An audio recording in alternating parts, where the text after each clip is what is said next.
আসসালামু আলাইকুম। আমি Nipa Afsan. Welcome back to my channel. 2023 বছরের প্রথম জুমা আজকে আদায় করার জন্য মসজিদুল হারামে চলে আসলাম। আবহাওয়া দেখে মনে হচ্ছিল বৃষ্টি হবে, কারণ এখানে কিছু সময় বৃষ্টি, কিছু সময় পরই আবার রোদের দেখা মিলে। কিন্তু আলহামদুলিল্লাহ আজকে শেষ পর্যন্ত বৃষ্টি হয়নি।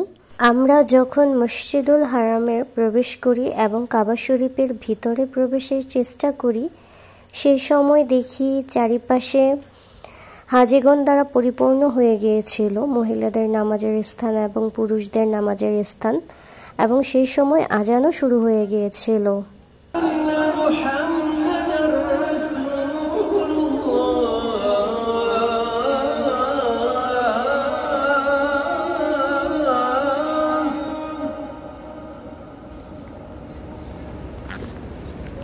أشهد أن محمدًا رسول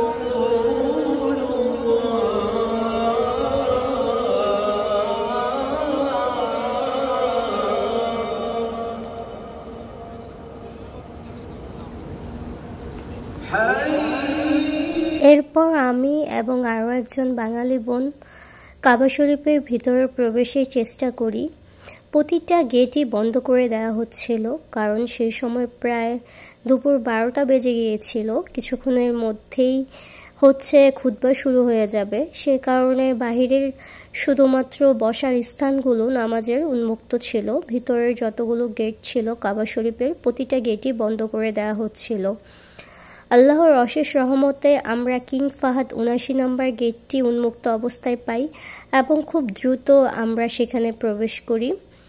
আর সেখানে যেই আমরা যার যার পায়ের নিজস্ব জুতাগুলো হাতে নিয়ে নেই। কেউ সেলফে রাখে বা কেউ নিজস্ব ব্যাগে রেখে দেয়। আমি সবসময় ব্যাগে রাখার চেষ্টা করি, কারণ এর আগেও আমি জুতা সেলফে রেখে চলে যাই, কিন্তু পরবর্তীতে এসে সেই জুতা খুঁজে পাই না। অনেকের জুতা চেঞ্জও হয়ে যায়, এজন্য ব্যাগের মধ্যে আলাদা করে একটা পলি ব্যাগ রেখে দেবেন, যাতে করে জুতাগুলো ব্যাগের মধ্যে রেখে দিতে পারেন। প্রয়োজনীয় জিনিসপত্র বা জায়নামাজ থাকলে সেগুলো যাতে নষ্ট না হয়। অবশেষে আল্লাহর অশেষ রহমতে আমরা নামাজের স্থান পেয়ে গিয়েছি। আমরা একদম সামনে দ্বিতীয় ফ্লোরে কাবা শরীফের সামনেই জায়গা পেয়েছি। প্রথম সারিতে পুরুষদের নামাজের স্থান এবং দ্বিতীয় সারিতে মহিলাদের নামাজের স্থান ছিল।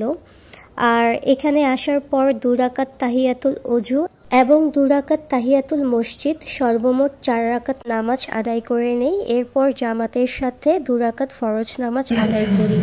অতঃপর খুতবা শুরু হয়ে যায়।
জামাতের সাথে জুমার 2 রাকাত ফরজ নামাজ আদায় সম্পূর্ণ করে আমরা 4 রাকাত আবারও সুন্নত নামাজ আদায় করি এবং আল্লাহর দরবারে মোনাজাত করি।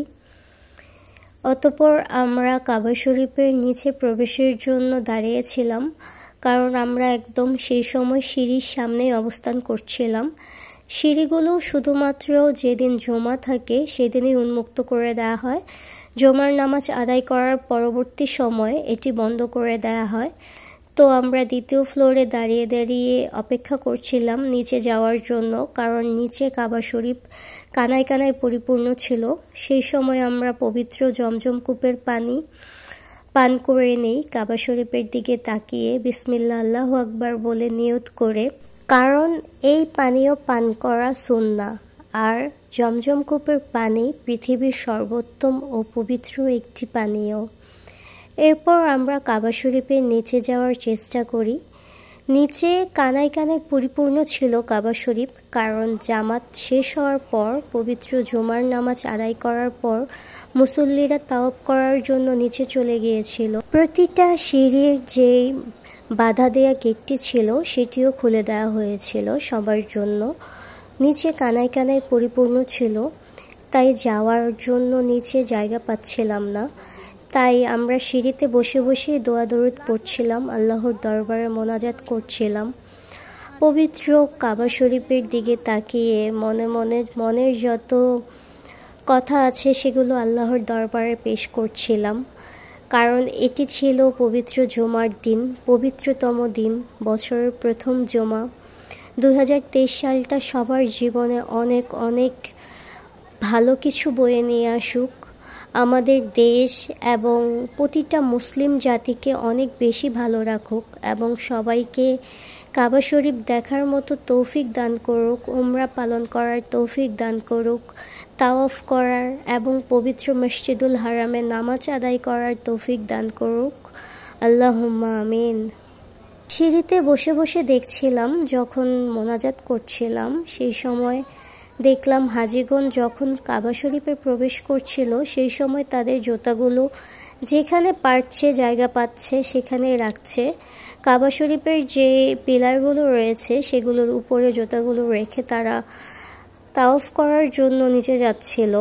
আর এখানে কর্মরত যেই ক্লিনাররা রয়েছে তারা এসে এই জুতাগুলো ওখান থেকে ডাস্টবিনের যে ব্যাগগুলো রয়েছে যখন তারা পরিষ্কার করছিল সবগুলো সেই ব্যাগে করে নিয়ে চলে যাচ্ছিল। পরবর্তীতে এসে কিন্তু তারা আর জুতা খুঁজে পায়নি।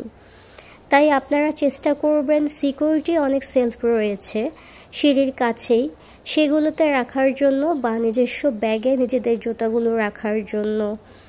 এটাতে আপনাদের জুতাগুলো সেফ থাকবে, কারণ এখানে লাখ লাখ হাজিগণ প্রতিদিন নামাজ আদায় করার জন্য আসে। আপনাদের জুতাগুলো কেউই দেখে রাখার মতো দায়িত্ব নেবে না এখানে, কারণ সবাই এখানে নামাজ আদায় করার জন্য আসে, আল্লাহর কাছে ধ্যানে বসে আল্লাহর দরবারে ক্ষমা চায়। তাই সবাই যার যার দায়িত্বে নিজেদের জুতাগুলো রাখার চেষ্টা করবেন। কাবা শরীফে তাওয়াফ করার সময় অনেককেই দেখলাম অনেক হাজিগণ পায়ে জুতা বা স্যান্ডেল পরিধান করে তাওয়াফ করছিল, যা সম্পূর্ণভাবে ভুল এবং নিষিদ্ধ একটি কাজ। এই ভুলটি আপনারা কখনোই করবেন না। যেহেতু কাবাঘরটি টাইলস করা, আপনারা মোজা পরিধান করে তাওয়াফ করতে পারেন বা সাই করতে পারেন উমরা করার সময়, এতে কোনো প্রকার ভুল নেই। এটি পৃথিবীর সর্বোত্তম পবিত্র একটি ঘর, তাই এই ঘরে এই ভুলটি কখনোই করবেন না, কারণ আমরা এই ঘরে আল্লাহর কাছে গুনাহ মাফের জন্য আসি। তাই এখানে এসে নতুনভাবে যাতে কোনো প্রকার গুনাহ না হয় সেদিকে আমরা লক্ষ্য রাখব। এরপর আমি কাবা শরীফে আবারও 2 রাকাত নফল নামাজ আদায় করি এবং আল্লাহর দরবারে দোয়া দরুদ পড়ি এবং মোনাজাত করি। এই বছরের 2023 সালের প্রথম জুমা আল্লাহ তাআলা আমাকে মক্কায় থাকার সুবাদে মসজিদুল হারামে পড়ার তৌফিক দান করেছেন এবং পৃথিবীর সকল মুসলিমদের জন্য দোয়া কামনা করার জন্য তৌফিক দান করেছেন। সেজন্য আল্লাহর দরবারে জানাই লাখো কোটি শুকরিয়া। আমার Facebook page Rongini by Nipa Afsan, please like এবং ফলো দিয়ে আমার পেজটির পাশে থাকবেন এবং YouTube channel Rongini by Nipa এখনও যারা আমার চ্যানেলটি সাবস্ক্রাইব করেননি, প্লিজ লাইক, কমেন্ট, শেয়ার এবং সাবস্ক্রাইব করে আমার চ্যানেলটির পাশে থাকবেন এবং পাশে থাকা বেল আইকনটি প্রেস করে রাখবেন সবার প্রথমে ভিডিওর নোটিফিকেশনটি পাওয়ার জন্য। আমি যখন মসজিদুল হারাম থেকে জুমার নামাজ আদায় করে বাইরে চলে আসি, আসার পথে দেখি হাজারো কবুতর মসজিদুল হারামের সামনে খাবার খাচ্ছিল। আমিও ওদেরকে খাবার খাওয়ালাম। এরপর বাসায় চলে আসি। কি সুন্দর অপরূপ দৃশ্য, সুবহানাল্লাহ। আশা করছি আজকের এই ভিডিওটি আপনাদের কাছে অনেক বেশি ভালো লেগেছে। ধন্যবাদ সবাইকে। আসসালামু আলাইকুম।